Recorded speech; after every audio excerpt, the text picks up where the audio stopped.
Hello दोस्तों, नमस्कार। मैं रामराज भंडारी आप लोगों का एक बार फिर से स्वागत करता हूं अपने यूट्यूब चैनल लक्ष्य 360 डिग्री पे। हम लोगों की जो एनसीईआरटी क्लास 6 से 12 तक चल रही थी, उसमें जिसकी पाठ्य वस्तु इतिहास, भूगोल, राजनीति विज्ञान तथा अर्थशास्त्र, जो सभी प्रतियोगी परीक्षाओं के लिए अति महत्वपूर्ण सारांशों की उपयोगी विषय वस्तु के रूप में लाई जा रही है। उसमें काफ़ी वीडियो जो है आ चुके हैं पहले, जिसमें भूगोल के लगभग कंप्लीट है 6 से 10 तक। कक्षा 8 की नई आई है, तो कक्षा 8 की और कक्षा 10 में जो टॉपिक है लगभग समान है, तो वो जो है इसलिए कक्षा 8 की अलग से नहीं बनाई है। इसमें इतिहास की कक्षा 6 की हमने 6 टॉपिक हमारे कंप्लीट हो गए थे। आज 7वां टॉपिक है राज्य से साम्राज्य की तरफ। किस प्रकार से पहले छोटे छोटे जन हुआ करते थे, फिर वो जो है जनपदों में बन गए, उनसे जनपद बन गए। फिर जो है छोटे उसके बाद छोटे छोटे गण, और कुछ जो है गणराज्य हुआ करते थे, कुछ गणराज्य, और गणों से फिर यहाँ पे जो है हमने 16 महाजनपदों के बारे में पढ़ा, और कुछ जो है जनपद, कुछ जो है बड़े महाजनपद थे, जिनमें एक जो है महाजनपद मगध साम्राज्य उभर के आए, सबसे बड़ा साम्राज्य उभर के आया। सबसे पहले जो है नगरीकरण हमने देखा कि जो सिंधु है, सिंधु की सहायक नदी है पश्चिम उत्तर क्षेत्र में, वहां पर सबसे पहले नगरीकरण हुआ था, जिसको हम सिंधु घाटी की सभ्यता कहते हैं। उसके बाद जो है दूसरी बार नगरीकरण हुआ है, वो गंगा घाटी के क्षेत्र में हुआ है, आज से 2500 वर्ष पूर्व, 2500 साल पहले, यानी 500 ईसा पूर्व के लगभग, जब मगध साम्राज्य का उदय हुआ है, उत्थान हुआ है, तो वहां पर जो है दूसरा नगरीकरण हम वहां पर देखते हैं। यहाँ पर जो मगध साम्राज्य है ये उभर के आते हैं, तो इसका इतिहास ज़्यादा महत्वपूर्ण हो जाता है। और मगध साम्राज्य में जो वंश है, हर्यक वंश है, शीशनाग वंश है, और जिसमें चंद्रगुप्त मौर्य वंश है, चंद्रगुप्त मौर्य ने जिसकी स्थापना की थी। तो मौर्य वंश में ही अशोक, राजा अशोक होते हैं। अशोक का जो है जो स्तंभ लेख ये है, सारनाथ स्तंभ लेख, स्तंभ। तो सारनाथ स्तंभ से ये जो हमारा राष्ट्रीय चिन्ह आज जो है, राष्ट्रीय प्रतीकों पे इस प्रकार के जो आपको चिन्ह दिखाई देता है, जिसमें 4 शेर, 3 शेर सामने से दिखाई देते हैं, एक पीछे की तरफ है, और इसमें बीच में चक्र है जिसमें 24 तिल्लियां हैं, समय का प्रतीक है, 24 घंटे का प्रतीक है, दिन रात का प्रतीक है, समय की गति का प्रतीक है। इसमें विभिन्न प्रकार के पशु इसमें दिखाए गए हैं, जैसे इसमें जो है घोड़ा दिखाए गए हैं, इसमें जो है शेर दिखाए गए हैं, और इसमें जो पशु जिसकी आकृति दिखाई गई है वो दिखाए गए, हाथी दिखाए गए हैं। और इसमें जो पशु है उसमें सांड है, और एक जो है शेर, हाथी है, घोड़ा है, सांड है और शेर है। तो ये जो है इस प्रतीक चिन्ह में वो दिखाए गए हैं। इसके नीचे की तरफ उल्टा लटकता हुआ कमल की पंखुड़ियां दिखाई गई हैं, और इसमें सत्यमेव जयते लिखा हुआ है। यही अशोक का एक स्तंभ चिन्ह और मिला है, जो रामपुरवा बिहार से मिला है। इसमें यहाँ पर एक सांड, ऊपर जो है सांड का चित्र है, इसमें बीच में इस प्रकार की चित्रकारी की गई है, और नीचे लटकता हुआ कमल इसमें दिखाया गया है। तो इस प्रकार के अशोक के बहुत सारे स्तंभ लेख हमें मिले हैं, स्तंभ मिले हैं। उनमें जो है कुछ प्रतीक चिन्ह उसमें मिले हैं, कुछ उसमें चित्रकारी की गई है, कुछ उसमें पशु की आकृतियां बनाई गई है, और उनमें जो है कुछ लिखा हुआ भी है, कुछ संदेश भी है। तो कुछ स्तंभ लेख मिले हैं, कुछ बृहत शिलालेख, कुछ शिलालेख मिले, जिनमें जो है अभिलेख, शिला अभिलेख, लेख लिखा हुआ होता है जो कागज पे रहता है, लेकिन अभिलेख वो होता है जो कठोर सतह पे लिखा जाता है, उसे अभिलेख कहा जाता है। तो कुछ बृहत मिले हैं, कुछ लघु मिले हैं। 14 हमें बृहत जो है शिला अभिलेख मिले हैं। यहाँ पर जो टॉपिक है उसको समझते हैं और उसके साथ साथ जो है ये सब देखते हैं कि क्या क्या इस टॉपिक में है।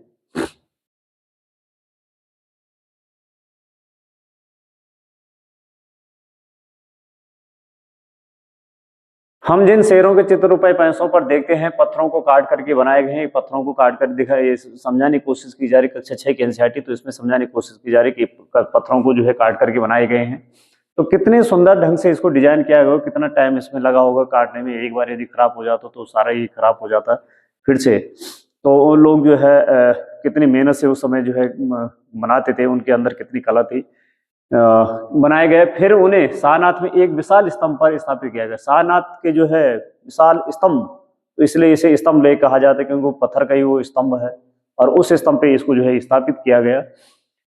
अशोक जिस साम्राज्य पर शासन करते थे उसकी स्थापना उनके दादा चंद्रगुप्त मौर्य ने, कहा जा रहा है 2300 साल पहले की थी।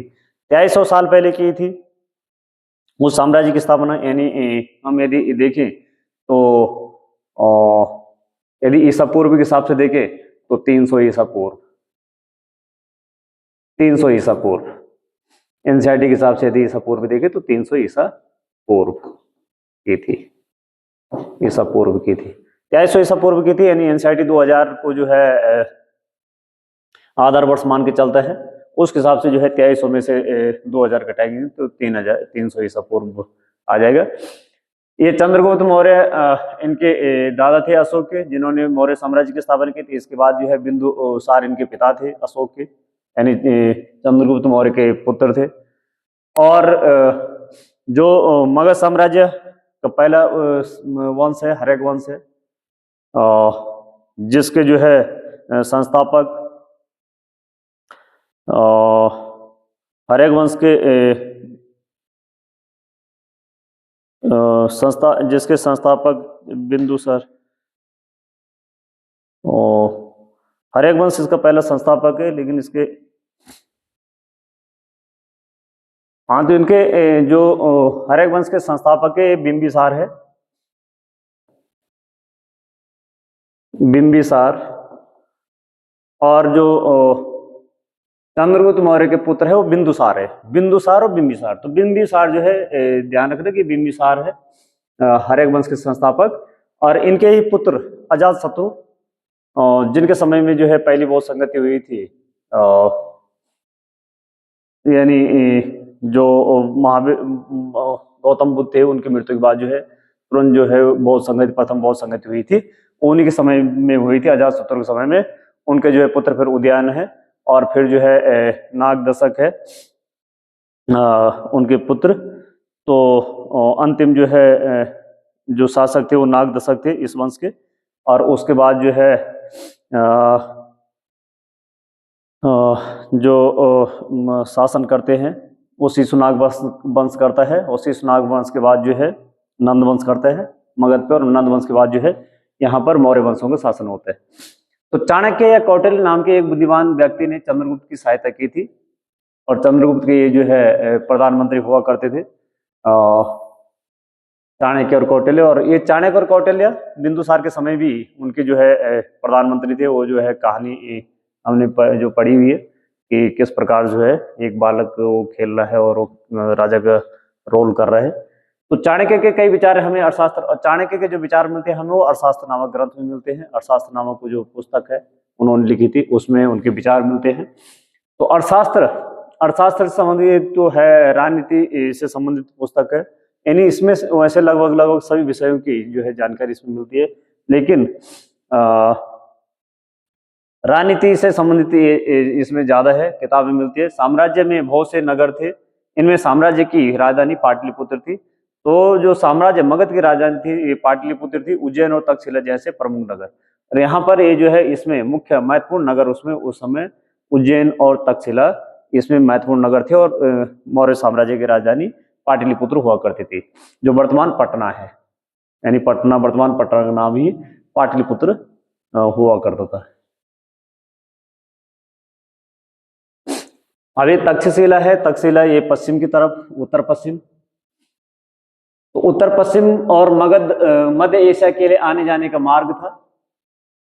तो तक्षशिला जो है जो पड़ता था ये उत्तर पश्चिम और मध्य एशिया के लिए आने जाने वाले मार्ग भी पड़ता था।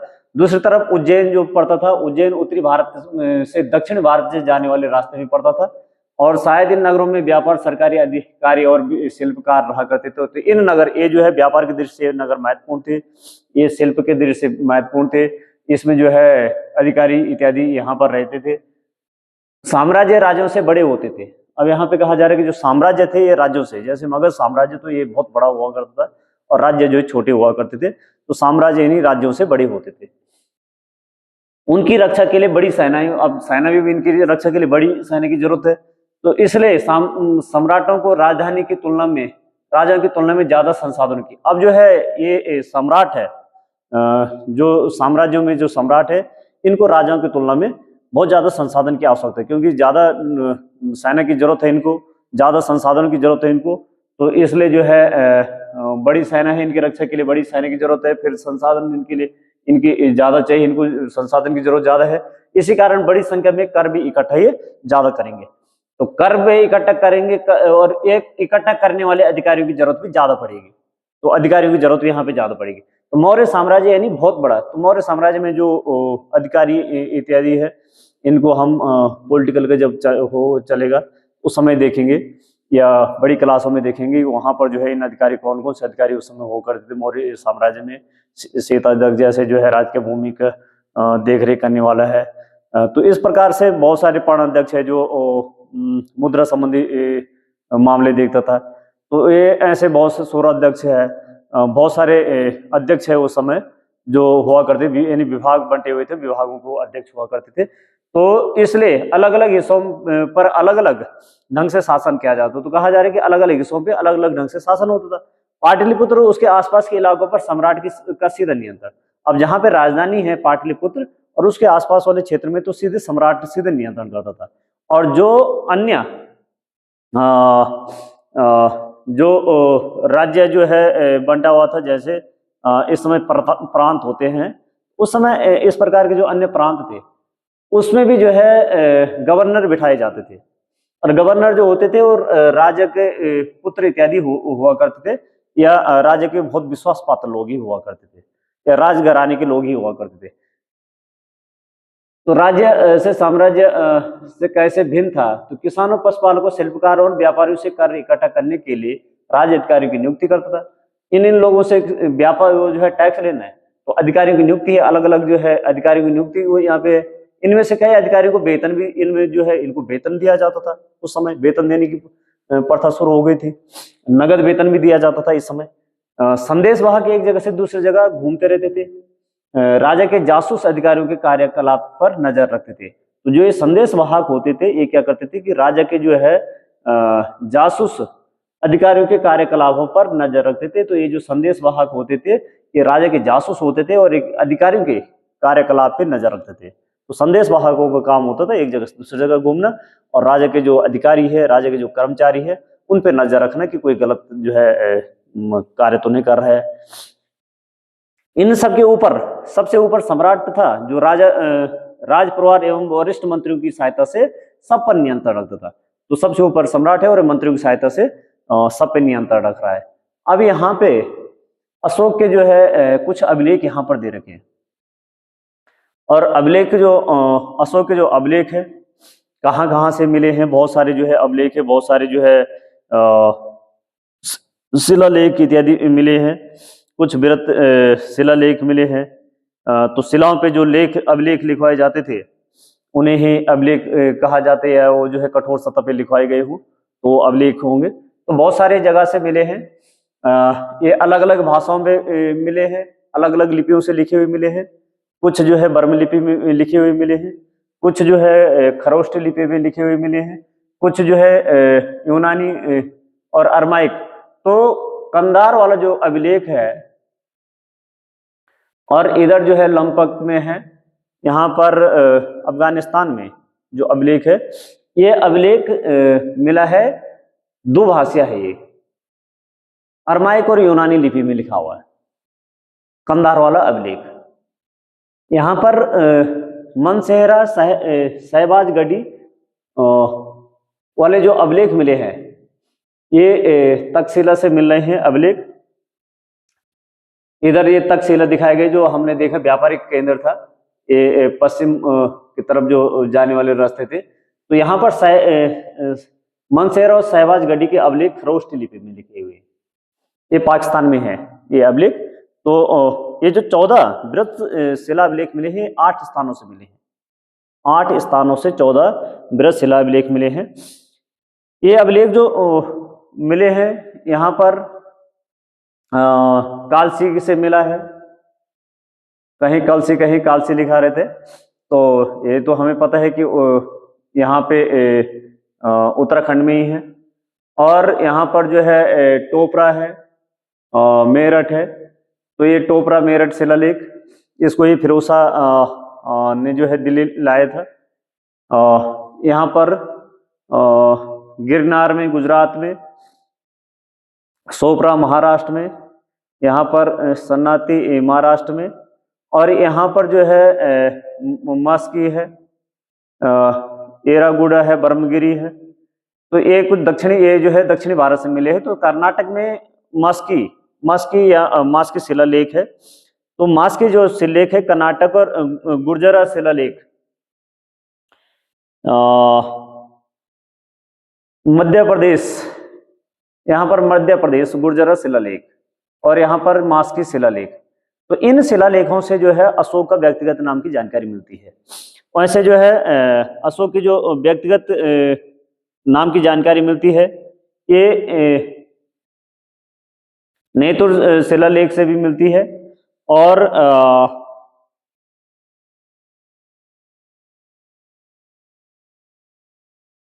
एयरगुंडम या उलेगुंडम जो है शिलालेख, इससे भी जो है अशोक के व्यक्तिगत नाम की जानकारी मिलती है।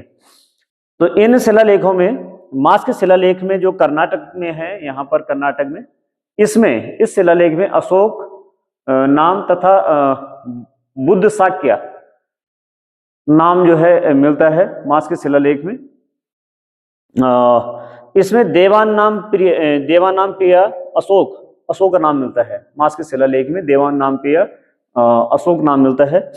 उसके बाद जो है गुर्जरा शिलालेख जो मध्य प्रदेश है, देवान नाम प्रियदर्शी जो है अशोक राजा। तो यहाँ पर गुर्जरा जो शिलालेख है इसमें देवानाम प्रियदर्शनी अशोक राजा, यानी देवों में जो प्रिय है, देवताओं के प्रिय अशोक राजा का इसमें मिलता है। यहाँ पर लुम्बिनी में भी अशोक का अभिलेख मिलता है। यहाँ पे ये जो है नेपाल वाले क्षेत्र में। तो ये किन किन जगहों से, किन किन देशों से मिल रहे हैं? पाकिस्तान से मिल रहे हैं, अफगानिस्तान से मिल रहे हैं, नेपाल से मिल रहे हैं, भारत से मिल रहे हैं। इधर जो है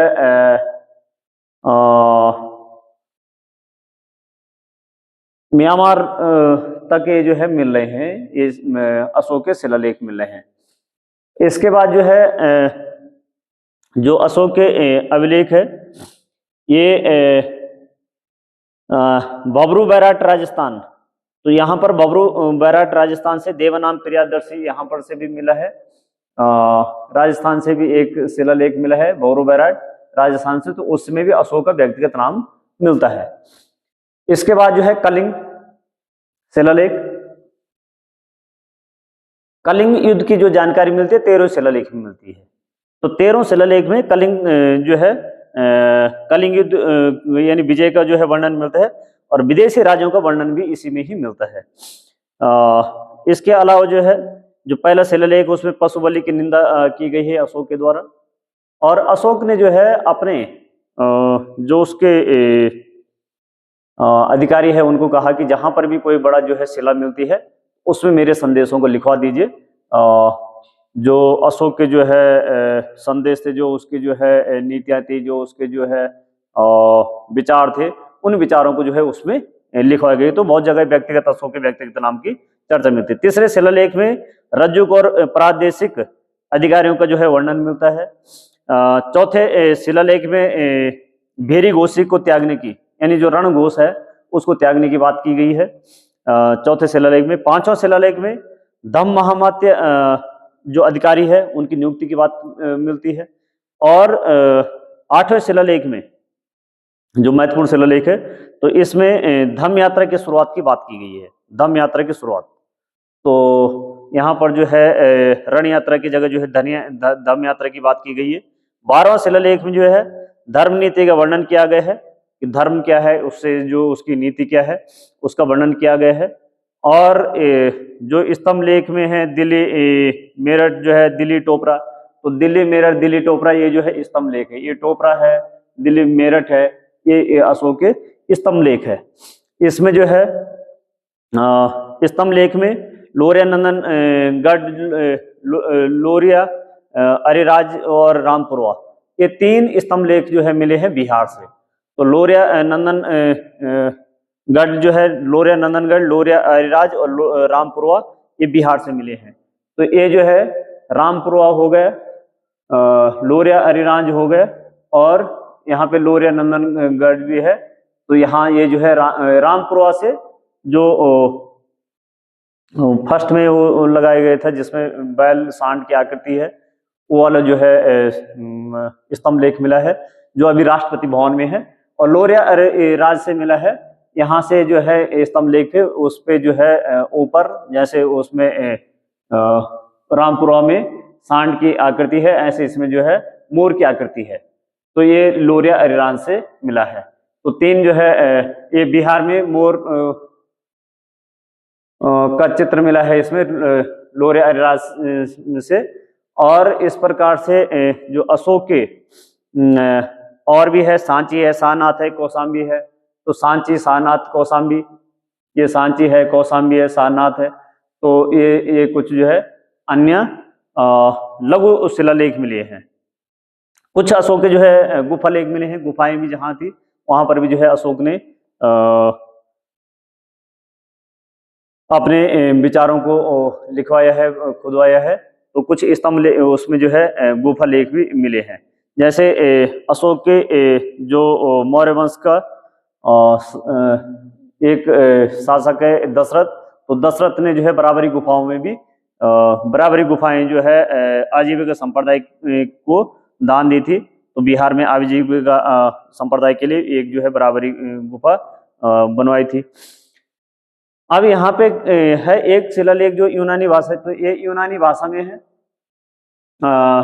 एक शिलालेख अशोक का जो है यूनानी भाषा में, कंधार वाला शिलालेख अरमाइक और यूनानी भाषा में है।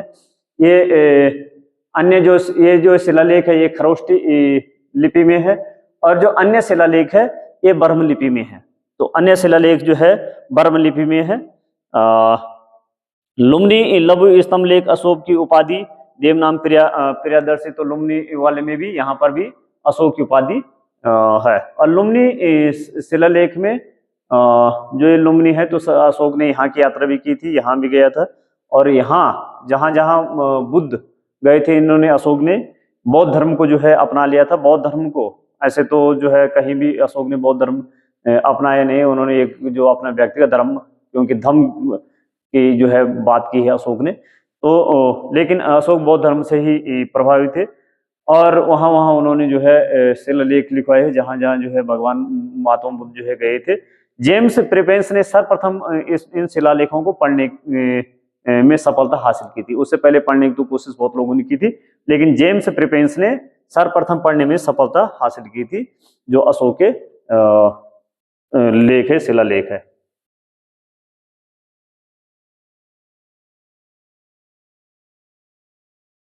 मौर्य साम्राज्य के भीतर कई छोटे क्षेत्रीय प्रांत थे। अब यहाँ पे जो है प्रांत है, छोटे छोटे क्षेत्र प्रांत थे।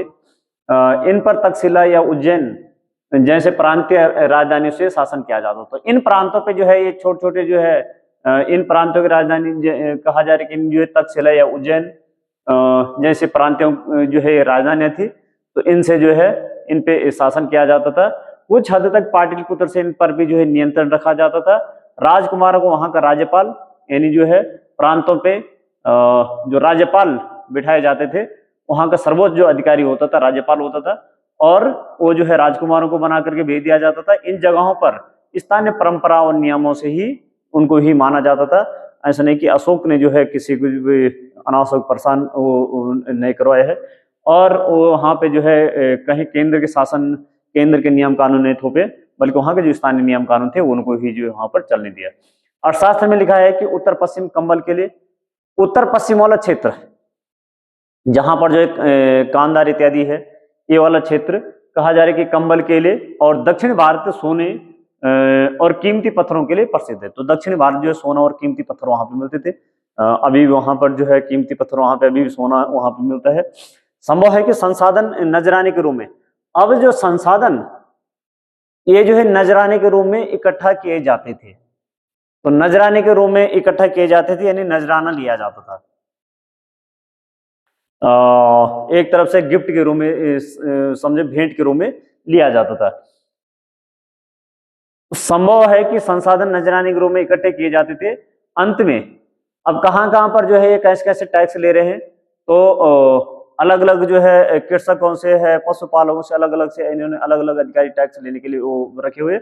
लेकिन इन संसाधनों के जो है नजराने के रूप में इकट्ठा किया जाता था। जंगलों में रहने वाले इलाके आते थे, अंत में जो है सबसे लास्ट में जंगल में रहने वाले इलाके आते थे, और जंगल के इलाकों से ये जो है किस प्रकार से जो है, तो वहां रहने वाले लोग ये जो है काफी हद तक इनको स्वतंत्र छोड़ दिया गया था। उनसे उम्मीद की जाती थी कि वह मौर्य पदाधिकारियों को हाथी, लकड़ी और मधु और मोम जैसी चीजें ला करके दे। तो इनसे जो है कोई ऐसे टैक्स नहीं लिया जाता था, बल्कि जो है जंगली जो उत्पाद थे उनको ही लिया जाता था। या उस समय जो है सेना के लिए हाथी महत्वपूर्ण था, तो हाथी, वहां जो है लकड़ी, मधु या जो जंगली अन्य उत्पाद है उनको ला करके देने की इसमें बात की गई है। तो ये नजराना है जहां कर नियमित ढंग से इकट्ठा किया जाता। अब कर को, टैक्स को तो नियमित रूप से लिया जाता था, लेकिन नजराना कहा जा रहा है कि नजराना कैसे लिया जाता था। वही नजराना अनियमित रूप से भी संभव हो इकट्ठा किया जाता था। ऐसे नजराने विविध पदार्थों के रूप में प्राय ऐसे लोगों से लिए जाते थे जो स्वेच्छा से उसे देते थे। अशोक एक अनोखा सम्राट था, ये हमें पता है कि अशोक एक अनोखा सम्राट था। पहले उसने जो है अपने 99 भाई बहनों की हत्या की, उसके बाद जो है वो गद्दी पे बैठा, और उसके बाद जो है उसने बहुत बड़ा युद्ध किया, जो कलिंग का युद्ध था, जिसमें लाखों लोग हताहत हो गए थे। और उसके बाद उसने फिर युद्ध को जो है त्याग दिया, और फिर उसने बौद्ध धर्म की तरफ जो है झुक गया, और पूर्ण तरह जो है उसने युद्ध का जो है परित्याग कर दिया। अशोक मौर्य वंश का सबसे प्रसिद्ध शासक था। वहां ऐसे पहले शासक थे जिन्होंने अभिलेखों द्वारा जनता तक अपने संदेश पहुंचाने की कोशिश की। तो पहला सम्राट यहाँ पर है, तो वहां ऐसे पहले शासक थे जिन्होंने अभिलेखों द्वारा जनता तक अपने संदेश को पहुंचाने की कोशिश की। और जो पढ़े लिखे लोग थे वो संदेशों को पढ़ते थे, जो पढ़े लिखे लोग नहीं थे वो जो है उनको, जो पढ़े लिखे लोग थे वो उनको जो है पढ़ के समझाते थे कि अशोक जो है ये कहना चाह रहा है, ये जो है अशोक की जो है क्या संदेश इसमें दिया गया है, राजा का, सम्राट का क्या संदेश है। अशोक ज्यादातर अभिलेख प्राकृतिक भाषा और ब्रह्म लिपि में है, तो ज्यादातर अभिलेख जो है प्राकृतिक भाषा और ब्रह्म लिपि में लिखी गई है। अशोक का कलिंग युद्ध, कलिंग तटवर्ती उड़ीसा का प्राचीन नाम है, तो कलिंग जो है उड़ीसा का प्राचीन नाम है। अशोक ने कलिंग को जीतने के लिए एक युद्ध लड़ा, लेकिन युद्ध जनित हिंसा और खून खराबा देकर के युद्ध से वितृष्णा हो गई। उन्होंने निर्णय लिया कि अब भविष्य में वो कभी भी युद्ध नहीं करेंगे। तो अशोक ने जो है कलिंग युद्ध के बाद जो है ये निर्णय लिया है। अशोक का धम्म क्या था? अब धम्म शब्द की यहाँ पर जो है बार बार बात आती है कि अशोक का धम्म, तो अशोक का धम्म है क्या? अशोक के धम्म के किसी देवता की पूजा अथवा किसी भी कर्मकांड की आवश्यकता नहीं है, न इसमें किसी देवता की पूजा की है। अपने से बड़ों का आदर करो, सत्य बोलो, हिंसा मत करो, तो ये सब चीज उनमें है। उन्हें लगता था कि जैसा पिता अपने बच्चों को स्वेच्छा अच्छे व्यवहार की शिक्षा देता है, वैसे ही उनका कर्तव्य है कि वो अपनी प्रजा को निर्देश दे। तो पिता का जो है वो मानते हैं कि जैसे जो है एक राजा पिता के तुल्य है, तो उसको राजा का भी यही कर्तव्य होता है कि वो जो है अपनी प्रजा को अच्छे उपदेश दे, अच्छा जो है शिक्षा दे। वह बुद्ध के उपदेशों से प्रेरित हुए। बुद्ध के उपदेशों से प्रेरित हुए। कई समस्याएं थी जिनके लिए उनमें संवेदना थी, जानवरों की बलि चढ़ाई जाती थी उस समय, तो इनके लिए संवेदन थी अशोक के मन में। दास और नौकरों के साथ जो है क्रूर व्यवहार किया जाता था। उनके अलावा परिवार में और पड़ोसियों के बीच जो है झगड़े होते थे। तो इसलिए उन्होंने धम्म महामात नामक के जो अधिकारी की नियुक्ति की। तो अशोक ने धम्म महामात नामक अधिकारी की नियुक्ति की थी, जो क्या करते थे? जगह जगह जाकर के धर्म की शिक्षा देते थे, यानी धम्म की शिक्षा देते थे। तो जगह जगह जाकर के धम्म की शिक्षा देने के लिए जो अधिकारी की नियुक्ति की गई थी, धम्म महामात नामक अधिकारी की नियुक्ति की गई थी। और अशोक धम्म में जो है आगे देखते हैं,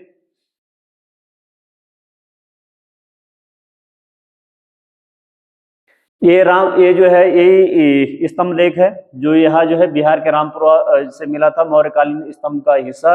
अभी इसे राष्ट्रपति भवन में रखा गया। तो कौन सा जो है स्तंभ लेख राष्ट्रपति भवन में रखा गया? तो रामपुरवा स्तंभ लेख को राष्ट्रपति भवन में रखा गया। या उसमें किसकी आकृति, किस चीज की आकृति बनी हुई है? तो इसमें जो है सांड की आकृति बनी हुई है। अशोक ने अपने संदेश कई स्थानों पर शिलाओं और स्तंभों पर खुदवाए। अधिकारियों को यह निर्देश दिया गया कि वह राजा के संदेश को उन लोगों को पढ़कर सुनाए जो खुद पढ़ नहीं सकते। अशोक ने धर्म के विचारों को प्रसारित करने के लिए सीरिया, मिस्र, ग्रीक में दूत भेजे।